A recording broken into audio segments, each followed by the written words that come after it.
खबर यह है कि निर्मला सीतारमण 75 साल पुरानी बजट की एक परंपरा तोड़ने जा रही हैं। आजादी के बाद ये पहली बार हो रहा है, तो सवाल ये है कि अचानक ऐसा क्यों? देखिए, अब तक वित्त मंत्री का बजट भाषण हमेशा 2 हिस्सों में बटा होता था। नेहरू के दौर से लेकर 1991 के सुधारों तक ये पार्ट ए और बी का फॉर्मेट कभी नहीं बदला। पार्ट ए में सरकार का पूरा विजन होता था, अर्थव्यवस्था की बड़ी तस्वीर, क्या योजनाएं हैं, सब कुछ।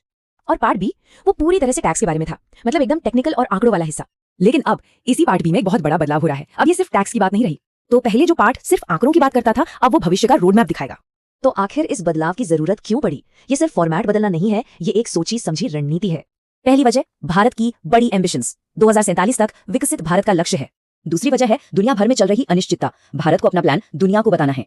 नया मकसद है ग्लोबल इन्वेस्टर्स को एक मजबूत सिग्नल देना कि भारत में स्थिरता है। मतलब अब बजट का मकसद ही बदला जा रहा है, ये अब सिर्फ देश के लिए नहीं है। यानी बजट अब सिर्फ एक सालाना हिसाब किताब से बढ़कर एक स्ट्रेटेजिक डॉक्यूमेंट बन रहा है। सरकार चाहती है कि बजट एक बैलेंस शीट नहीं बल्कि एक स्ट्रेटेजिक ब्लूप्रिंट हो। पर क्या ऐसा करना लीगली अलाउड है? क्या संविधान में इसकी इजाजत है? हाँ, क्योंकि संविधान भाषण के फॉर्मेट पर कुछ नहीं कहता, ये बस एक परंपरा है। तो क्या दुनिया के लिए भारत का ये नया स्क्रिप्ट देश का भविष्य बदल पाएगा?